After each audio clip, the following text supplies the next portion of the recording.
Hello students, welcome back. मैं दीपक सिंह स्वागत करता हूं डीप मैथमेटिक्स क्लास में। दोस्तों, थ्योरम 9.10 ए साइक्लिक क्वाड्रेटल एबीसी। दोस्तों, साइक्लिक क्वाड्रेटल होता क्या है, आइए चलिए पहले उसको समझते हैं, उसके बाद थ्योरम 9.10 के बारे में बात करते हैं जो इसी के बेस पे डिपेंड है। साइक्लिक क्वाड्रेटल होता क्या है, फोर वर्टेक्स अगर क्वाड्रेटल के चारों वर्टेक्स जो हैं सरकमफ्रेंस पे लाई करें किसी भी सर्किल के, तो आप इस क्वाड्रेटल को आप साइक्लिक क्वाड्रेटल कहेंगे, चक्रीय चतुर्भुज कहेंगे। ऐसे ही बहुत सारे डिफरेंट साइक्लिक क्वाड्रेटल ड्रॉ कर लेते हैं।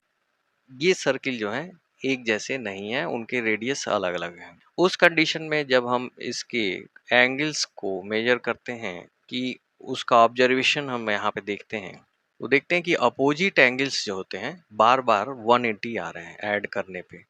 जैसे 110 एंड 70, 50 एंड 130, 70 एंड 110, 40 एंड 1, ऐसे 6 ऑब्जर्वेशन हमने देखे। उस कंडीशन में कुछ हल्का फुल्का एरर है, बट लगभग जो है आपको 180 हर हालत में अपोजिट एंगल्स के आ रहे हैं। अपोजिट एंगल्स क्या है, डायगोनल्स पे जो एंगल आपको शो होते हैं वो अपोजिट एंगल्स होते हैं। तो ये एंगल एक दूसरे के अपोजिट हैं और इनका जो सम है बी और डी का वो क्या होगा, 180 होगा। तो ये तो हमने ज्योमेट्रिकली जो है इसको फाइंड किया मेजर करके। अब हम लोग इसके मैथमेटिकली प्रूफ करेंगे। थ्योरम 9.10 में आप इस बात को देख सकते हैं कि ये सत्य है, ठीक है, लेकिन इसको प्रूफ करना है हमें।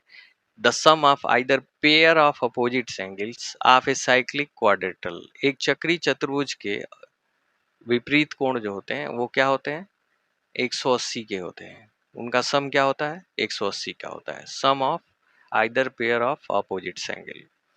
यहाँ पे ए और सी की वैल्यू 180 होगी, डी बी की वैल्यू 180 होगी।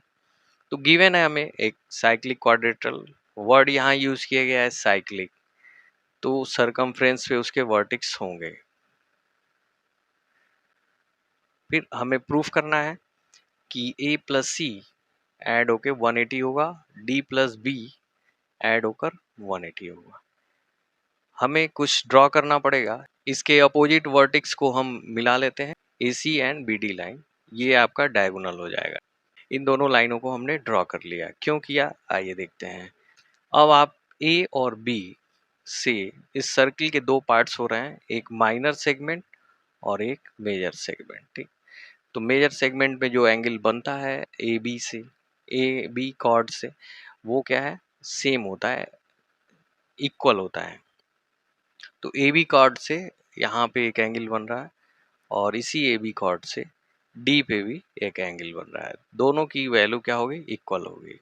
तो इससे हम आइडिया लगा सकते हैं कि इस साइड को लेकर और फिर इस साइड को लेके हम इस पूरे थ्योरम को प्रूफ कर देंगे। तो पहले हम लेते हैं AB। AB के थ्रू हमें दो एंगल मिल रहे हैं इक्वल, ADB एंड ACB। ये बोथ आर इक्वल हैं क्योंकि सेम सेगमेंट में दिख रहे हैं। सेम सेगमेंट मतलब ये हुआ कि AB कॉर्ड से ये मेजर सेगमेंट में ये दोनों पॉइंट्स हैं और इस पे इक्वल एंगल मिल रहा है। तो angle in the same segment, ये बात इसके आधार पे इसको इक्वल शो किया गया और AB कॉर्ड लिया गया। फिर हम BC कॉर्ड ले रहे हैं और इसके आधार पे इन दोनों को इक्वल शो कर रहे हैं, क्योंकि BC द्वारा A पर एंगल जो फॉर्म हो रहा है वो BAC है और BDC है। ये तो BDC और BAC, तो इसको आप ऐसे भी देख सकते हैं कि BC और इसके थ्रू जो है A और D पर प्रोजेक्ट हो रहा है जो एंगल, वो इक्वल है। Angle in the same segment यहाँ भी शो होगा। इन दोनों को ऐड कर लिया जाए तो ADB और BDC, इन दोनों को ऐड करने पे हमें मिलेगा टोटल ये एंगल ADB एंड BDC, ये टोटल एंगल यहाँ पे मिल जाएगा। तो दोनों को ऐड करिए लेफ्ट साइड और राइट साइड और हमें मिल जाएगा ADB plus BDC is equal to ACB plus BAC। समझ में आ रही बात, ठीक है। इसकी जगह पे आप रिप्लेस करके ये पूरा एंगल लिख दें ADC। तो इसकी जगह हमने ADC लिख दिया है इसको रिप्लेस करके। इसकी वैल्यू जो होती है ये इस एबीसी ट्रायंगल में शो हो रहा है 2 एंगल, ठीक, और तीसरा जो है उसके साथ ऐड होके 180 आएगा, ठीक है।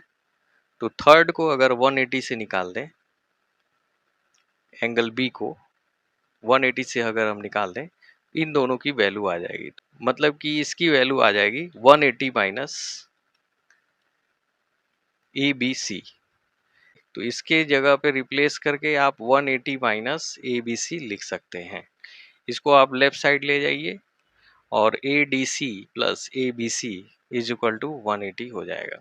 तो ए डी सी क्या है? डी पॉइंट है। डी पे जो है एंगल पूरा जो बन रहा है वो ए डी सी है, और ए बी सी जो है बी पॉइंट पे बना हुआ दिख रहा है। इन दोनों को ऐड करके 180 हो गया। आपको प्रूफ करना था angle B plus angle D is equal to 180, ठीक है। अब आप जानते हैं कि एक क्वाड्रेटल के अंदर जो है 360 का एंगल फॉर्म होता है। यहाँ दोनों मिलके 180 दे रहे हैं, तो ये भी दोनों मिलके 180 शो करेंगे, ठीक है। समझ में आ रही बात? ए और सी भी मिलके 180 हो जाएंगे, तो टोटल हो जाएगा 360।